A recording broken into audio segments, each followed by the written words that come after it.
Et non, ce n'est pas une blague, c'est bien notre dernier bon look ensemble. Mais alors, pourquoi arrêter si on s'entendait aussi bien? Tout simplement parce qu'on était arrivé un petit peu au bout de ce format et qu'on avait envie de développer plein d'autres trucs sur la chaîne YouTube. Mais également parce que je quitte l'aventure Bonne Gueule pour vivre d'autres aventures et créer des projets perso. Explorer le monde en somme. Bataille!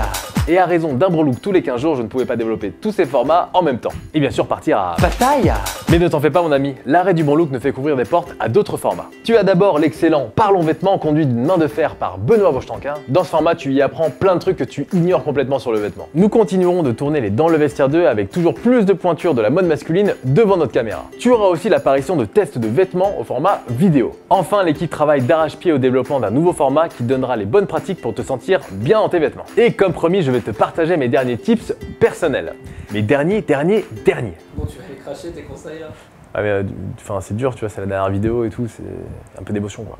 Bien entendu, ça ne concernera pas tout le monde. Je ne fais que répondre aux questions les plus récurrentes qui me concernent personnellement pour clore cette belle aventure que nous avons vécue main dans la main. C'est parti! Mon rituel du matin. Ça, c'est un truc que vous m'avez beaucoup demandé. Alors, je vais vous montrer entre autres comment je me coiffe. Je vais faire un peu la blogueuse beauté.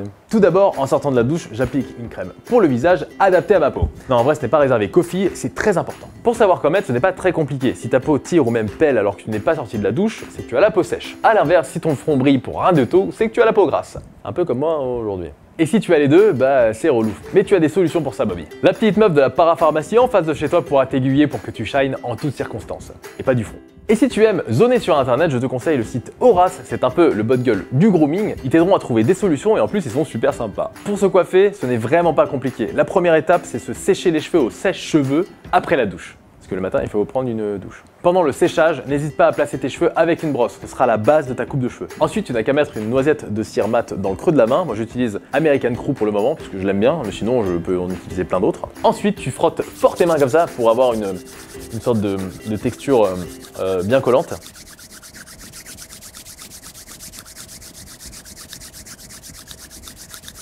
Ensuite, tu appliques ta cire dans tes cheveux en repassant dans les sillons que tu as déjà creusés grâce à ton séchage de cheveux. Avec ta brosse. Et voilà, tu es prêt pour une excellente journée. Bien entendu, ça ne s'applique pas à tout type de cheveux, donc ne prends pas en compte ces conseils si tu es Bruce Willis. Ensuite, je mets du parfum. Personnellement, j'ai choisi Tom Ford qui m'accompagne été comme hiver. Et ceci n'est pas une pub. Un parfum trop lourd en été sera difficile à supporter sur une peau qui a tendance à chauffer. En revanche, un parfum fleuri ou même citronné en hiver sera un peu en décalage avec ta tenue. Il faut savoir que le parfum ne s'applique pas à l'arrache sur ton corps pour faire chier tout le monde dans le métro. On l'applique à des endroits stratégiques, c'est-à-dire les points de pulsation. Là, on peut entendre battre ton petit cœur. Donc derrière les oreilles et au poignet. Et c'est tout mon ami. Bouya! Ce sont à ces endroits précis que ton parfum sera mieux diffusé et durera plus longtemps dans la journée. Pas la peine non plus d'asperger tes vêtements de parfum, ça ne sert strictement à rien. Tu risques de tacher tes vêtements et surtout il y a des fibres qui n'absorbent pas du tout les odeurs. Donc oublie les pchit. Ah oui j'ai oublié, on ne se reparfume pas à la fin de sa journée. Ça c'est un vieux truc de séducteur du samedi soir qui est fâché avec sa douche. Et oui tu as transpiré toute la journée et ta peau n'absorbe plus les odeurs comme quand tu sors de la douche. Résultat, tu pues. Ensuite, j'applique sous mes bras un déodorant sans aluminium qui crée des traces jaunes sur les vêtements blancs. Puis, j'enfile un slip, qui est important pour bien commencer sa journée. Mes détails stylistiques préférés. Tu as pu le remarquer, j'ai souvent tendance à porter un bandana autour du cou et souvent sous un t-shirt blanc. Je tiens cela de mon papa Alessandro Squarzi, de qui j'ai adopté ce type stylistique. Ouais maman, t'es sûr que Alessandro Squarzi c'est bien mon papa hein? Mais alors, comment faire? Bah c'est vrai qu'un jean et un t-shirt ce n'est pas forcément folichon. Ton bandana servira à rehausser ta tenue et lui apporter plus de détails. Il te suffit de le plier en deux et de le rouloter pour qu'il se pose bien tout au long de ton cou. Ensuite, tu peux nouer les bouts restants, les faire passer dans une bague ou encore juste les faire passer sous ton t-shirt pour les maintenir. Pour la couleur, fais-toi plaisir, hein. Le bandana est là pour rehausser tes tenues un peu chiantes. Tu peux prendre du rouge, du vert, du bleu pétard, ce que tu veux. Il est là pour t'aider. Tu as sûrement dû remarquer que je porte pas mal de bijoux, notamment des bracelets et des bagues. Un peu au même titre que les bandanas, les bijoux te permettront de rehausser tes tenues facilement et donner du peps à ta vie. Pour ma part, je porte des bagues de chez Harpo, souvent en argent et serties de pierre, ou encore de chez Tibet Forever ou Gudule si je n'ai pas le budget. Pour les choisir, il n'y a pas de secret, à toi de suivre tes propres goûts et surtout d'adapter les tailles de bagues en fonction de tes doigts. On ne porte bien entendu pas de maxi turquoise si tu as les doigts fins et surtout pas de bagues très fines si tu as des mains de rugbyman. Tout est question de proportion et ça se voit souvent à l'essayage. Pour les bracelets, c'est pareil, ne te prends pas la tête, fonctionne au coup de cœur. Moi, les miens viennent de chez Gudule, Harpo ou encore Horner, mais j'en ramène plein de voyages et je change régulièrement en fonction des tenues. Enfin, je jongle avec 3 montres que j'aime beaucoup. D'abord, une Lip Himalaya pour mes tenues casual chic, une Seiko Military verte pour mes tenues workwear et casual, et enfin une Jaeger-LeCoultre vintage pour mes tenues les plus élégantes. Pour finir, je choisis méthodiquement la couleur de mes chaussures, souvent plus claire que ma tenue. Je m'explique. En portant des couleurs claires comme le blanc, le beige ou encore le marron clair, l'attention sera portée sur ton allure générale. C'est un truc bien connu des danseurs de haut vol pour mettre en valeur leurs jambes.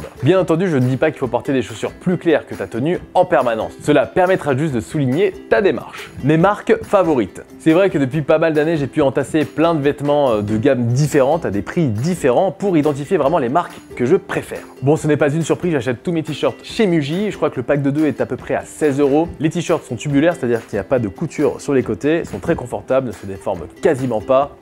Pour les chemises formelles, elles viennent soit de chez Cotton Society ou alors de chez Howard's. Elles sont pas trop galères à repasser et tiennent bien dans le temps. Pour les chemises casual, je vais souvent chez Hartford ou encore Abbey & Rose qui ont une multitude de choix et qui sont de très bonne confection. Pour tout ce qui est sweat, pantalon casual ou encore sous-vêtements, je vais chez Uniqlo. Les mecs réussissent à associer confort, mode et qualité pour un prix abordable. Tu peux foncer mon gars. En ce qui concerne les jeans, j'en achète pas très souvent car ils m'accompagnent un bon moment. Mes préférés restent les toiles japonaises de chez Edwin ou encore Denham qui se patinent très bien dans le temps. Et sinon, quand j'ai envie d'avoir un jean Destroy ou même avec une coupe un peu spéciale, je vais chez Uniqlo. Encore eux. En ce qui concerne les pièces à manches, je vais souvent chez De Fursac pour tout ce qui est blouson, perfecto, etc. Et Suit Supply pour leurs vestes et manteaux de ouf en laine et cachemire. À ce prix-là, ils sont imbattables. Mais attention, ce ne sont pas les manteaux les plus chauds. Les pièces dont je ne me sépare jamais. Sans hésitation, mon sweat à manches courtes Indigo, Uniqlo. Ce truc est juste génial, il est très bien coupé, mi-t-shirt, mi-sweatshirt, donc pas le genre de design que tu vois encore partout non plus. Il m'accompagne du déjeuner professionnel au nouba du jeudi soir et se patine comme il faut. Ma surchemise double RL en laine et cachemire, bleu à carreaux. On s'est rencontrés il y a à peu près un an tout pile et je pense l'avoir porté à peu près 370 fois. Ce que j'appelle communément le love. Enfin, mon pantalon blanc De Fursac. Aussi adopté du style de papa, du casual au plus habillé, c'est une pièce forte que tu peux adapter en toutes circonstances et qui te donne tout de suite un style bien marqué. Je ne m'en séparerai jamais. Alors jamais quoi. Même s'il commence à être un peu vieux. Peut-être que j'en rachète un quand même un jour. Mes habitudes d'achat. Ça dépend vraiment du type de vêtement finalement. Pour des pièces très fortes comme une chemisette hawaïenne en soie ou encore des accessoires YOLO, je m'oriente vers des enseignes milieu de gamme pour pouvoir tester les vêtements grâce à leur grand choix de produits. Et comme je les ai pas payés très cher, je pourrais les remplacer dans un an si elles me plaisent plus. Pour des pièces intemporelles comme un jean, un beau caban, des beaux souliers, je m'oriente sur des marques plus haut de gamme. Car au regard des matières et de la confection, ces pièces me suivront des années. Certes, il n'est pas toujours évident de pouvoir se procurer ces belles pièces, mais il y a toujours des petites méthodes pour les avoir à prix réduit. Notamment la seconde main en écumant les forums ou alors Le Bon Coin ou même eBay. Je t'invite d'ailleurs à regarder ou à re-regarder l'épisode sur comment réussir son shopping et à réussir toutes les étapes clés sans te tromper. Bon, le but c'est de pas trop te prendre la tête quand tu achètes un vêtement, c'est-à-dire ne pas aller regarder chaque couture et ne pas renifler le tissu pour savoir s'il est viable ou pas. Fais-toi confiance, c'est ton ressenti qui importe avant tout. Un vêtement procure avant tout des émotions, donc essaye de rechercher cette sensation et tu verras ton style évoluera par lui-même. Mélange les genres, fais-toi plaisir et si tous les vêtements que tu as ne sont pas haut de gamme et de qualité, bah c'est pas grave. Car ça ne peut pas toujours être le cas et ça ne doit surtout pas te prendre la tête. Encore une fois, l'important c'est ce que ça te procure quand tu les portes. Voilà, cet épisode et ce format que j'ai eu l'immense plaisir de présenter pendant ces 33 épisodes est terminé. J'aimerais remercier du fond du cœur l'équipe Bonne Gueule, notamment Geoffrey et Benoît qui m'ont permis de faire le compte devant une caméra et d'aider les hommes à se sentir bien dans leurs vêtements. Je voudrais aussi remercier du fond du cœur Pierre qui est aux commandes du Bon Look, c'est lui le grand Manitou, qui a eu la patience de me faire répéter plus de 50 fois une même phrase que vous avez entendue dans chaque épisode. Je pense qu'après plus d'une trentaine de montages, il peut plus me voir en peinture, mais je sais que maintenant il a le droit à de très bonnes vacances. Enfin, un grand merci à vous qui m'avez soutenu pendant tous ces épisodes. J'ai pris énormément de plaisir à les tourner et surtout à échanger avec chacun d'entre vous. Et n'oubliez pas que vous aussi, vous m'avez appris énormément de choses et vous m'avez fait grandir, donc merci beaucoup. Continuez bien sûr de mater la chaîne YouTube Bonne Gueule, il y a plein de choses qui arrivent, des personnes de talent vont accomplir des choses formidables qui vous seront dédiées, alors si vous n'êtes pas abonné, abonnez-vous. Moi je vous dis à bientôt, je ne sais de quelle manière, mais si vous voulez suivre mon quotidien, vous pouvez vous abonner à mon compte Instagram où j'y publie régulièrement des citations d'auteurs et des œuvres néoclassiques. Non je déconne, j'y publie que des conneries. N'oubliez pas de rester vous-même, c'est le plus important et n'oubliez jamais, jamais de manger des brocolis. Ciao.